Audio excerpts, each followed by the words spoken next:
exams such as IBPS PO, SBI PO, and LIC AAO? Are you confused about what to study and from where? Look no further, you're in the right place. Practice Mock, your one-stop solution for all banking and government exams. Here we provide everything you need. 5,000 plus mock tests, video courses, PDF courses, and interview courses. You can also access free topic-wise quizzes, mini mocks, and current affairs PDFs. Get ahead of the competition by practicing 20,000 plus questions in our PDF course. Our high-quality mock tests will give you the real exam experience and help you analyze your performance. Strengthen your foundation with our video courses and join the league of thousands of successful candidates. Visit www.practicemock.com or scan the QR code to download our app from the Play Store and start your journey to success. Hello everyone, hi. तो कैसे हैं आप सभी लोग? आशा करती हूँ आप सभी लोग बहुत अच्छे होंगे, बहुत बढ़िया होंगे। और ये जो 2-3 दिन गए हैं ना छुट्टियों वाले, ये सबके ही अच्छे से निकले होंगे। ठीक है, सर्दियों का पूरा एंजॉय जो हम करते हैं, जो वर्किंग होते हैं वो छुट्टियों में करते हैं, जो पढ़ रहे होते हैं वो भी एक दिन संडे को थोड़ा आराम लेते हैं। तो बाकी तो हम अपनी लाइफ में भागते ही रहते हैं, बट जो संडे वाला डे होता है या फिर कोई ऐसा दिन जब, जैसे अभी 26 जनवरी पे छुट्टी थी, तो ऐसा दिन होता है, तब ऐसा लगता है जनरली लाइब्रेरीज़ बंद होती हैं और ऑफिसेज बंद होते हैं, तो ऐसा लगता है कि हाँ, सुकून के 2 पल जो हैं वो यही है ना। तो चलो आओ आज के करंट अफेयर की को शुरू करते हैं सेशन को और देखते हैं। देखो 24 तारीख को ना एक डे और था, that is international day of education, तो ये रह गया था। ठीक है, तो आई थॉट इसको अब मैं मेंशन कर दूं। ठीक, तो इंटरनेशनल डे ऑफ एजुकेशन 24 जनवरी को हम ऑब्जर्व करते हैं, right. Then international day of clean energy. ठीक है, clean energy is on 26 and एक डे है रिपब्लिक डे, जो आप सबको पता है 26 जनवरी को हम मनाते हैं, है ना। Then outreach programme on the Holocaust, ये डे जो होता है वो 27 जनवरी को ऑब्जर्व किया जाता है। Holocaust is something like something that is destroyable. ठीक है, प्रलय काइंड ऑफ थिंग। ठीक है, प्रलय, बीट, फ्लड, एनीथिंग, राइट। तो ऐसा प्रोग्राम जब आप ऐसी सिचुएशन से डील करते हो, राइट। सो चलो आगे चलते हैं और अपना फर्स्ट जो क्वेश्चन है आज का वो देखते हैं। गन नगई एक फेस्टिवल है जो ऑब्जर्व किया जाता है ज़ेलिगोंग कम्युनिटी के द्वारा। अब द क्वेश्चन इज़ कि कौन सा करेक्ट है कौन सा नहीं है, ये बताना है। ठीक है, तो जो मैंने फर्स्ट सेंटेंस पढ़ा कि गन नगई एक फेस्टिवल है एंड ये ऑब्जर्व किया जाता है ज़ेलिगोंग कम्युनिटी के द्वारा, तो ये जो है वो बिल्कुल सही है, करेक्ट है। ठीक है, इसमें कोई एरर, कोई त्रुटि, कोई गलती नहीं है। ठीक, आगे चलते हैं। Gan Ngai is observed in the state of Mizoram, यहाँ गलती है, मिज़ोरम नहीं है, मणिपुर है। मणिपुर के लोग इसे मनाते हैं। ठीक है, मणिपुर स्टेट में ये ऑब्जर्व किया जाता है, तो जो सेकंड है वो गलत हो गया, फर्स्ट ही सही है अभी तक। ठीक, आगे चलते हैं। Festival is observed bye all Christian village of नई, सभी क्रिश्चियन विलेज नहीं इसको सेलिब्रेट करते, सभी नॉन क्रिश्चियन विलेजर्स सेलिब्रेट करते हैं। वो लोग जो क्रिश्चियन नहीं हैं वो सेलिब्रेट करते हैं। ठीक है, तो ये यहाँ पे भी एरर है, तो ये भी गलत हो गया। ठीक है, ये भी रॉन्ग है। ठीक, तो जब एक ही सही है तो A, that is D answer, only 1 is correct. ठीक है, देखो मेंशन है कि सभी नॉन क्रिश्चियन विलेजर्स जो हैं वो सेलिब्रेट करते हैं। और उन ट्राइब्स में कौन सी ट्राइब्स हैं? ज़ेमे, लेंगमे, रोंगमे, कबोई, इपुई। ठीक है, और भी बहुत सारी असम, मणिपुर, नागालैंड की ट्राइब्स हैं। बेसिकली इट इज़ सेलिब्रेटेड और इट इज़ ऑब्जर्व्ड इन मणिपुर। ठीक है, ये बेसिकली नए साल की शुरुआत को और पुराने साल को बाय बाय करने के लिए ये फेस्टिवल मनाया जाता है, ऑब्जर्व किया जाता है। और क्रॉप के लिहाज से भी, हार्वेस्ट के लिहाज से भी ये फेस्टिवल इम्पॉर्टेंट है। ठीक है, चलो आगे चलते हैं। हिमालय कल्चरल हेरिटेज फाउंडेशन, ठीक है, that is HCHF, Himalaya cultural heritage foundation organise किया जाता है एनुअली। एथनिक मामिनी फेस्टिवल 2024, ठीक है, एथनिक मामिनी फेस्टिवल 2024 जो है वो ऑर्गेनाइज किया जाता है हिमालय कल्चरल हेरिटेज फाउंडेशन के द्वारा। ठीक है, इतनी बात दैट इज़ क्लियर, राइट। अब ये हुआ है with the collaboration of tourism department के कोलैबोरेशन के साथ ये फेस्टिवल ऑब्जर्व किया गया है। ठीक है, किसने ऑर्गेनाइज किया है? हिमालय कल्चरल हेरिटेज फाउंडेशन ने ऑब्जर्व किया है। ठीक है, कौन सा फेस्टिवल है? Ethnic Mamini festival. ठीक है, किसके कोलैबोरेशन के साथ? टूरिज़्म डिपार्टमेंट के कोलैबोरेशन के साथ।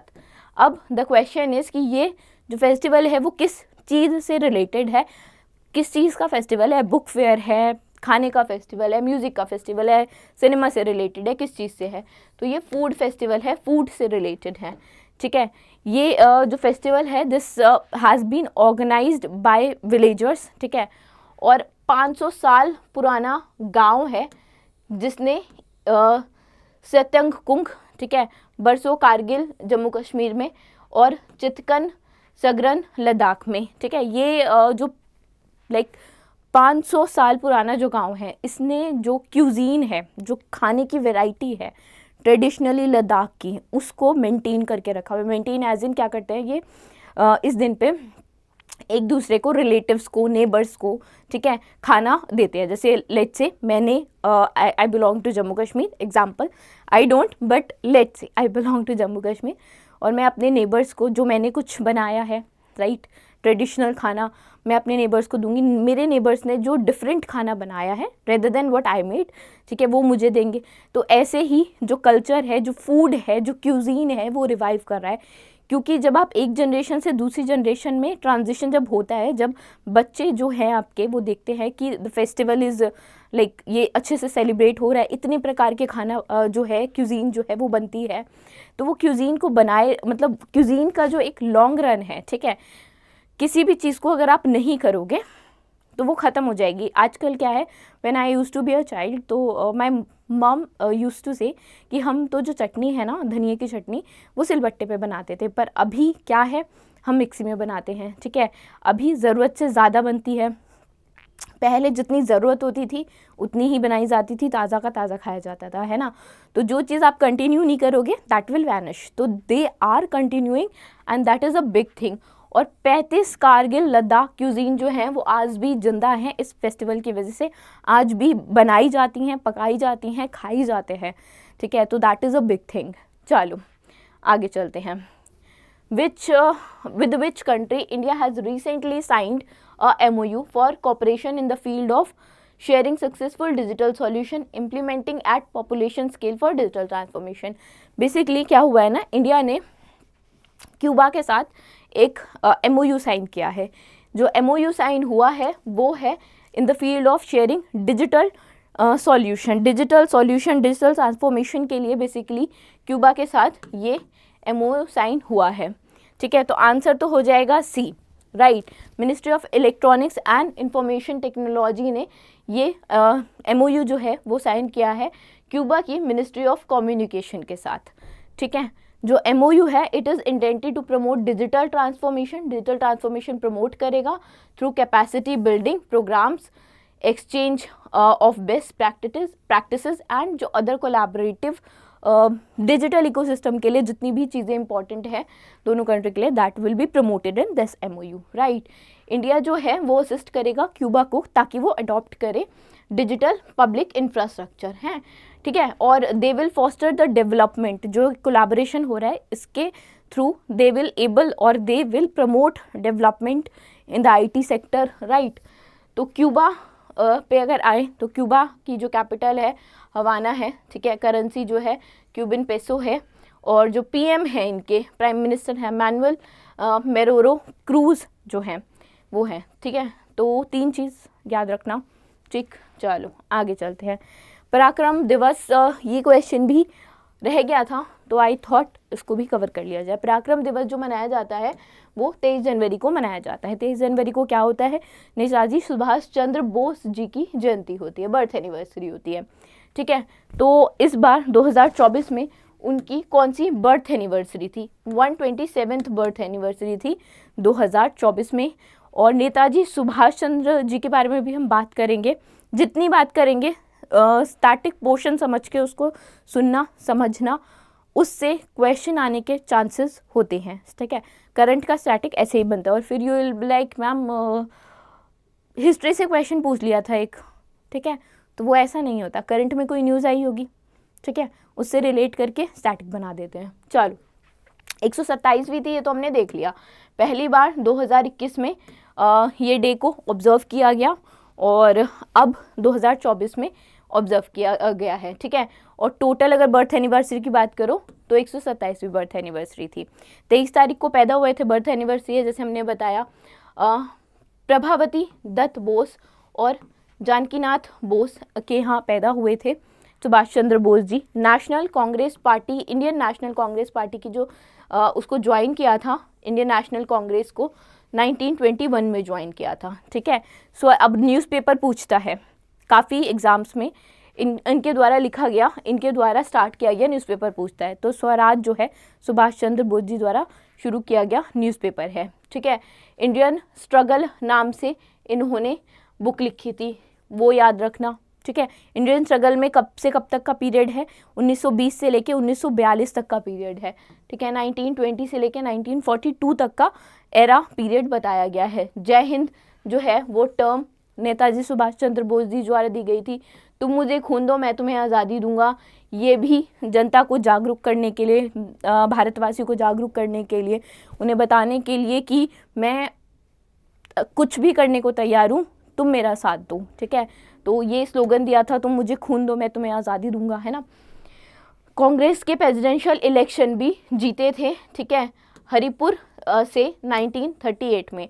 बट जब दोबारा इन्होंने लड़ा 39 में त्रिपुरा से, तो गांधी जी और इनके बीच में ना बनती नहीं थी इन अ वे, ठीक है। तो तब इन्होंने जो अपनी पोस्ट है वो छोड़ दी एंड राजेंद्र प्रसाद जी जो हैं उनको फिर अपॉइंट किया गया। इनके खिलाफ जो लड़े थे वो थे पठाभी सीतारमैया, जिन्हें गांधी जी ने बेसिकली, जो गांधी जी की तरफ से खड़े हो, गांधी जी का सपोर्ट था, जिन्हें बेसिकली खड़े तो किसी की तरफ से नहीं हुए थे, सपोर्ट गांधी जी का था, ठीक है। तो वो हार गए थे नेताजी सुभाष चंद्र बोस जी से, फिर भी उन्होंने जीत गए थे नेताजी सुभाष चंद्र बोस, फिर भी उन्होंने रिज़ाइन कर दिया एंड देन फॉरवर्ड ब्लॉक उन्होंने नई पार्टी बनाई, ठीक है। फॉरवर्ड ब्लॉक के बारे में भी पूछा जाता है, ठीक है। तो नई पार्टी बनाई forward block and Azad Hind फौज एक फोर्स है, उस एक फोर्स के रूप में इसका गठन किया था, इंडियन नेशनल आर्मी, ठीक है। उसको बेसिकली इन्होंने उसका गठन किया। दिल्ली चलो का जो स्लोगन है नेताजी सुभाष चंद्र बोस ने ही दिया, ठीक है। तो ये इतनी सारी बातें हैं, you can take a screenshot, right. यहाँ का भी स्क्रीनशॉट ले लो पॉज करके, एंड ये लेना है तो ये भी ले लो, because Swaraj and Indian National Congress में कब ज्वाइन हुई ये भी इंपॉर्टेंट है। तो दीज थिंग्स आर इम्पॉर्टेंट, इसको हर पर्सपेक्टिव से स्टैटिक वाला पार्ट जो है वो तो आपको याद करना ही है, कभी ना कभी कहीं ना कहीं भी पूछ लें तो यू शुड नो, राइट। चलो आगे चलते हैं। Who among the following has inaugurated national skill training institute for women. National skill training institute Hyderabad में, तेलंगाना में अभी इनॉग्रेट हुआ है। तो किसने इनॉग्रेट किया है? जी कृष्ण रेड्डी ने इनॉग्रेट किया है, ठीक है। ये महिलाओं के लिए है, महिलाओं को ट्रेनिंग दी जाएगी। ऑन एन एवरेज 2500 महिलाएं जो हैं, 2500 महिलाएं जो हैं साल भर में एनुअली ट्रेन की जाएंगी। उनमें से 480 महिलाएं जो हैं वो लॉन्ग टर्म के जो कोर्सेज होते हैं, लंबे समय तक जो कोर्सेज चलते हैं, ठीक है, जिसमें बेटर स्किल और बेटर डेवलपमेंट होती है, वो कोर्स में 480 महिलाएं जो हैं शामिल होंगी। बाकी जो 2000 महिलाएं हैं लगभग, वो शॉर्ट टर्म कोर्सेज में, सिलाई बुनाई इन सब में, जैसे और भी होते हैं, कॉस्मेटोलॉजी हो गया, आर्किटेक्चरल ड्रॉटमैन हो गया, आईटी में भी, इवन इन एग्जीक्यूटिव जो सपोर्ट एग्जीक्यूटिव होती है उसकी पोस्ट पे भी, स्मार्ट एग्रीकल्चर, क्राफ्ट इंस्ट्रक्टर की तरह, ठीक है। और fashion designer, fashion designing and technology, ठीक है, फैशन डिज़ाइनर हो गया, कॉस्मेटोलॉजी हो गई, इतनी सारी फील्ड्स हैं and they are going to be trained in those field, और फिर उन्हें काम मिलेगा, एम्प्लॉयमेंट मिलेगी, ठीक है। तो स्किल डेवलप की जाएंगी महिलाओं में इस सेंटर में, ठीक है। एंड जब वो स्किल डेवलप हो जाएगी तब दे कैन फाइंड, और they will help to find the work और द एम्प्लॉयमेंट, राइट। जो स्कीम है लगभग 19-20 करोड़ मान सकते हैं, और स्कीम नहीं, सॉरी आई जस्ट मेरे मुंह से निकल गया, it is not a scheme, centre है, जैसे अभी हम इतनी देर से बात कर रहे थे, ट्रेनिंग सेंटर, ठीक है। तो ट्रेनिंग सेंटर है, ट्रेनिंग सेंटर जो है 4 एकड़ के एरिया में फैला हुआ है, 20 करोड़ की लागत से कंस्ट्रक्ट किया गया है, ठीक है। और जी कृष्ण रेड्डी जी ने, जो यूनियन मिनिस्टर ऑफ कल्चर के यूनियन मिनिस्टर हैं, ठीक है, उन्होंने national skill training institute for women को हैदराबाद, तेलंगाना हैदराबाद में इनॉग्रेट किया है, ठीक है। ये चीज़ थोड़ा इम्पॉर्टेंट है।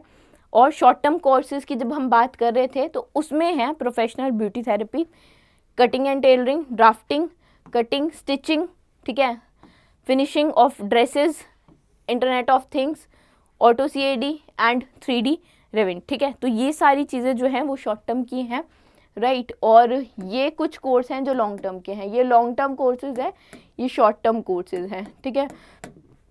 और 500 के करीब महिलाएं लॉन्ग टर्म कोर्सेज में, बाकी महिलाएं 2000 के करीब शॉर्ट टर्म कोर्सेज में एनरोल होंगी। स्किल प्रोवाइड की जाएगी एंड देन जो उनको एम्प्लॉयमेंट है वो ऑब्वियसली जब आपके पास स्किल होगी तो एम्प्लॉयमेंट आपको मिल ही जाएगी, राइट। आगे चलते हैं। जनवरी में यूनियन मिनिस्टर सर्बानंद सोनोवाल जी ने फाउंडेशन स्टोन रखी है आयुष दीक्षा सेंटर की। किस राज्य में, किस स्टेट में, ठीक है। आयुष दीक्षा सेंटर की जो फाउंडेशन स्टोन रखी हुई है वो रखी गई है उड़ीसा में, ठीक है। किस राज्य में रखी गई है? उड़ीसा में रखी गई है, ठीक है। तो Ayush that is central Ayurveda research institute Bhubaneswar में, उड़ीसा में, इसके कैंपस में ये जो आयुष सेंटर है, आयुष दीक्षा सेंटर जो है वो बन रहा है, बिल्ड हो रहा है, ठीक है। 30 करोड़ का बजट है इसका। दिस विल बी बिल्ड और this will equipped with 2 auditoriums, 2 auditoriums होंगे। 40 जो हैं वो मॉडर्न रूम्स होंगे, बाकी सभी सुख सुविधाएं होंगी, एमिनिटीज़ होंगी, VIP के लिए कमरे होंगे, स्पेस होगा नेचुरल लाइब्रेरी के लिए, natural library that is open space में जो लाइब्रेरी होती है, डिस्कशन रूम्स होंगे, मॉड्यूलर किचन होगी, डाइनिंग लॉन्च होगा और भी बहुत सारी चीज़ें होंगी। This will promote Ayurveda, institution will offer training programmes for Ayush professional, specially जो आयुर्वेदा से हैं उनके लिए, ठीक है। तो this Ayush Diksha centre, this will be build in central Ayurveda research institute Bhubaneswar, Orissa में it will going to be build, ठीक है। चलो, जनवरी में अभी यूनियन मिनिस्टर हैं हरदीप सिंह पुरी। हरदीप सिंह पुरी ने लॉन्च किया है पहला पायलट प्रोजेक्ट जेट फ्यूल बनाने का, ठीक है। जेट फ्यूल किससे बनाने का? अल्कोहल से बनाने का। तो ये पायलट प्रोजेक्ट जो लॉन्च किया है वो कहाँ पे किया है? पुणे में, ठीक है। तो पायलट प्रोजेक्ट इज समथिंग जो जस्ट अभी स्टार्ट हुआ है, ठीक है, इनिशियल फेज में होता है जो। तो union petroleum and natural gas minister हैं हरदीप सिंह पुरी, इन्होंने लॉन्च किया है पहला पायलट प्रोजेक्ट, पहली पायलट टेक्नोलॉजी बेसिकली, ताकि जेट फ्यूल जो है बन सके अल्कोहल से। तो ये इन्होंने लॉन्च किया है पुणे महाराष्ट्र में। इससे बायोलॉजिकल एविएशन फ्यूल को एक बढ़ावा मिलेगा, ग्रीनर की तरफ हम ज़्यादा जाएंगे। जो अभी खपत है, कैपेसिटी है, काफ़ी ज़्यादा है, धीरे धीरे करके जब ऐसी अभी शुरुआत है, आगे पूरी पिक्चर है, ठीक है। तो धीरे धीरे we are going to transition. Flight जो है दिल्ली टू पुणे वो कंप्लीट की गई थी 2022 में बायो एविएशन फ्यूल के साथ। बायो एविएशन फ्यूल कंटेन करते हुए एक फ़्लाइट भी कंप्लीट की गई थी दिल्ली से पुणे तक, ठीक है, जो बायोफ्यूल अल्कोहल से बना था। बायोफ्यूल प्रोडक्शन इंडस्ट्री जो है उसका काफ़ी बड़ा स्कोप है, जैसे मैंने बोला अभी एक पग रखा है, आगे तो पूरा रास्ता बाकी है। तो 1% जो है टोटल एविएशन फ्यूल का इंडिया में यूज़ होता है and that will be blended with this biofuel aviation. और अभी एटलीस्ट 14 करोड़ लीटर बायोफ्यूल जो है वो हर साल इसकी ज़रूरत पड़ने वाली है, ठीक है। जिस हिसाब से वी हैव कैपेसिटी तो 14 करोड़ लीटर लाइक पेट्रोल नहीं, biofuel is needed, right, in place of petrol, ठीक। चलो आगे चलते हैं। गोले मेला ये जो है वो फेमस फेस्टिवल है, 2 बार मनाया जाता है एक साल में। ये किस टेम्पल में मनाया जाता है? देखो, the answer is Jagannath temple, पर जगन्नाथ टेम्पल पुरी वाला नहीं, जगन्नाथ टेम्पल उधमपुर जम्मू कश्मीर वाला, ठीक है, JNK वाला। जगन्नाथ टेम्पल जो हैं वो 2 टेम्पल हैं इंडिया में, एक पूरी उड़ीसा में है, ठीक है, उसकी बात मैं नहीं कर रही हूँ, ये उधमपुर जम्मू कश्मीर में है, ठीक है। तो वो वाले टेम्पल की बात हो रही है, एंड वहाँ पे गोला मेला जो है वो साल में बेसिकली 2 बार, देखो उधमपुर जम्मू एंड कश्मीर, ठीक है, साल में 2 बार ऑब्जर्व किया जाता है। जो डिवोटीज़ हैं उधमपुर डिस्ट्रिक्ट के और बाहर के भी, लाइक जम्मू कश्मीर के भी, वो इस टेम्पल में आते हैं, पूजा आदि करते हैं, ठीक है।